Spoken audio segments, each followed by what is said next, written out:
Sudáfrica, 1988. Martin Pistorius tenía 12 años y una vida normal. Iba a clase, jugaba con sus amigos a su deporte favorito y le encantaba ver la televisión. Una tarde, mientras pasaba las horas entretenido con su hobby, que era desarmar y armar componentes electrónicos, su madre notó que el pequeño estaba más cansado de lo normal. El chico le dijo que le dolía la garganta, y todo indicaba que se trataba de un futuro resfriado. Por ello sus padres no le dieron mayor importancia. Pero el estado de salud de Martin empeoró los siguientes días. Estaba sin energía y pasaba la mayor parte del tiempo durmiendo, incluso sin apetito hasta dejar de comer por completo. Por último, también comenzó a manifestar problemas en el habla, al igual que le era imposible mantener la mirada fija. En todo ese tiempo los médicos no tenían un diagnóstico claro, pero sospechaban de una posible causa infecciosa en el cerebro, causada por una meningitis criptocócica, una infección micótica de los tejidos que cubren el cerebro y la médula espinal, llamados meninges, y la que puede estar causada, entre otras cosas, por un tipo de virus. Pero por el momento esto solo fue una hipótesis, porque en verdad nunca se supo lo que le pasó al chico. La situación del pequeño fue a peor. Ahora no solo tenía dificultad en el habla, sino que también había perdido por completo su movilidad, por lo que los viajes a los hospitales se volvieron cada vez más recurrentes, y en uno de esos viajes Martin pronunciaría sus últimas palabras con su propia voz: "Mamá, ¿cuándo casa?". En cuestión de horas, a lo largo de ese día, el pequeño quedó en estado vegetativo. Por ello, el diagnóstico de los doctores fue muy claro. El cerebro de Martin pasó a ser el de un bebé de 3 meses, y en cuestión de semanas, este moriría. De esta forma, los médicos aconsejaron a sus padres que lo mantuvieran lo más cómodo posible en casa, hasta que esto sucediera. Pero pasaron los días y los días se convirtieron en meses, y Martin seguía respirando. Y así estuvo durante 4 años.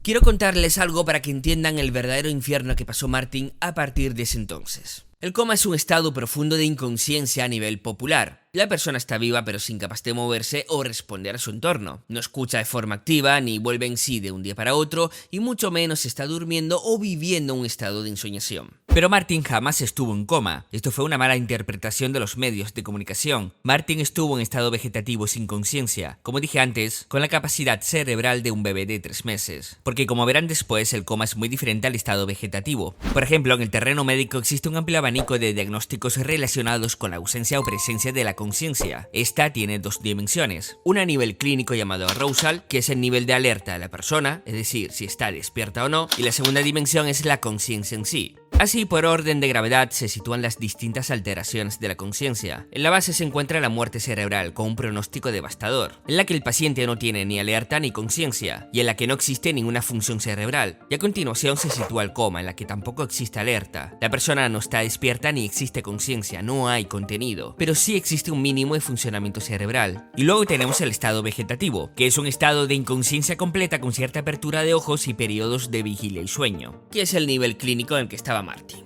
Por ello, después de 4 años y de forma inexplicable, el cerebro del chico comenzó a tener conciencia, bajo ese mínimo de funcionamiento cerebral. Lo que pasa es que nadie se percató de esto por su estado vegetativo.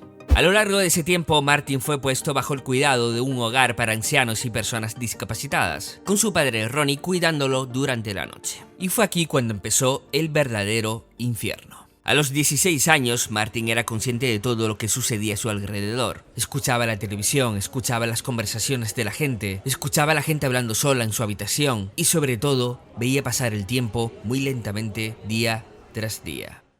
You get to see and hear things that you probably never would. Things like what people really think and how they really are when nobody is watching. Ya con 18 años, Martin había recobrado su conciencia por completo, pero no tenía manera de comunicarse con los demás, pues su cuerpo no respondía a las señales eléctricas de su cerebro. Literalmente estaba encerrado en este. Recuerden que para todas las personas que lo rodeaban, este estaba en estado vegetativo y desde fuera nada había cambiado. Debido a esto, Martin contó años más tarde en su libro Ghost Boy las terribles y desagradables experiencias vividas. El chico fue víctima de maltratos físicos y verbales por parte de algunos cuidadores del centro en el que estaba ingresado. Incluso también fue víctima de diferentes abusos sexuales. También estaba completamente consciente y despierto para escuchar las discusiones de sus padres, afectados por la tragedia de su hijo, quienes discutían mucho por culpa de ello. Una vez, después de una fuerte discusión entre estos, su madre Joan se acercó a Martin y le dijo 4 palabras que el chico jamás olvidaría: ojalá te mueras ya. La madre siempre se arrepintió de dichas palabras y quizá nunca las hubiese mencionado si el estado de su hijo fuera otro, pero el dolor y la situación le pudieron. I said to him one day, I hope you die. And I had no idea that he understood that. And I'm very, very sorry I said it. Martin entendió las palabras de su madre a pesar del dolor que le causaron, y en cierto modo ella tenía razón. Martin deseaba morir por completo, no quería vivir más de esa forma, sin saber exactamente cuánto tiempo duraría toda esa macabra experiencia, porque literalmente se había convertido en un fantasma que veía y escuchaba todo, pero nadie sabía que lo hacía. For some many years I was like a ghost. It was like I wasn't there. I was invisible. Pero a pesar de desear la muerte, también se aferraba a la vida, y como si de un milagro se tratase, a los 19 años, Martin era capaz de hacer pequeños movimientos musculares que desafortunadamente no eran vistos por los cuidadores, hasta que un día, por fin, la vida, y nunca mejor dicho, le sonrió. Una de las terapeutas encargadas del caso de Martin, Virginia Wall, pudo observar en una de sus visitas que aquel joven podía entender lo que ésta estaba hablando. No reaccionaba ni se movía, pero había algo en sus ojos que le decía que le estaba prestando atención. La profesional mandó a trasladar de inmediato al chico a otro centro, en el que con las pruebas pertinentes se percataron de que el cerebro de Martin estaba en estado consciente, y esto hizo que la historia diera un giro de tuerca, porque ahora sí podían ayudarle de alguna manera. Los médicos se las ingeniaron para que Martin, por medio de espasmos musculares, pudiese comunicarse a través de un ordenador. El proceso era desesperadamente lento, pero a lo largo de un año Martin al menos ya podía formular una frase gracias al uso de una computadora y a un programa para simular la voz. El proceso de rehabilitación fue muy duro y también llevó mucho tiempo, pero los resultados fueron bastante buenos para el caso del que se trataba. El chico había perdido su habilidad vocal y el control de sus piernas, pero consiguió movilidad en sus manos y brazos y en los músculos faciales. Así que vuelvo a repetir, nada mal para venir de un estado vegetativo. Un estado vegetativo se produce básicamente cuando la parte del encéfalo que controla el pensamiento y el comportamiento ya no funciona, pero el hipocampo y el tronco del encéfalo, que son las partes que controlan las funciones vitales, como los ciclos de sueño, la temperatura corporal, la respiración, la presión arterial, la frecuencia cardíaca y conciencia, siguen funcionando. Es decir, si hacemos cuentas, estuvo 9 años en estado vegetativo de forma consciente.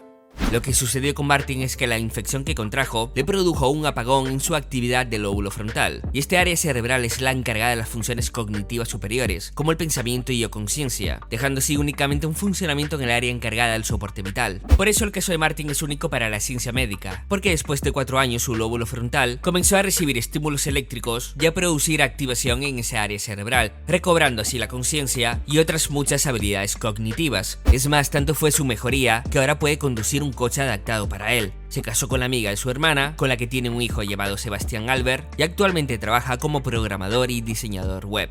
Martin fue testigo de cómo es vivir dos vidas diferentes. Experimentó el lado malo de la biología humana y al mismo tiempo el milagro que ésta también puede realizar, porque a sus 25 años Martin volvió a nacer. ¡Wow! Este caso es completamente sorprendente y me recuerda en parte al caso que vimos de Noah Wall, un niño que nació solo con el 2% de masa cerebral y que con el paso de los años recuperó hasta un 80%. Es decir, a veces la biología sorprende a la ciencia médica con su magia y hace cosas inexplicables. Por eso siempre se dice que la realidad supera la ficción. Cómete esa, Spielberg. Ya lo pregunté el otro día en la encuesta de la comunidad en YouTube, pero también quiero hacerlo aquí.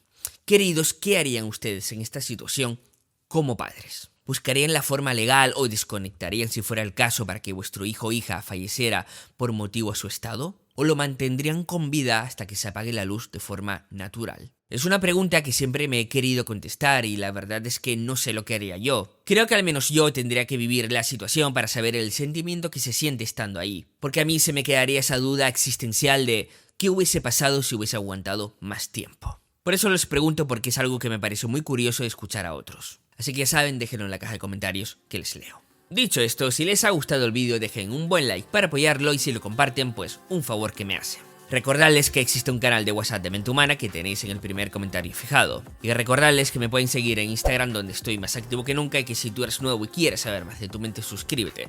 No olviden activar la campanilla para recibir las notificaciones de los últimos y nuevos vídeos. Pero como saben, todos los domingos se suben los nuevos vídeos y los jueves hay shorts. Excepto la semana que haga un 2x1, es decir, jueves y domingo, un vídeo largo que les aviso previamente.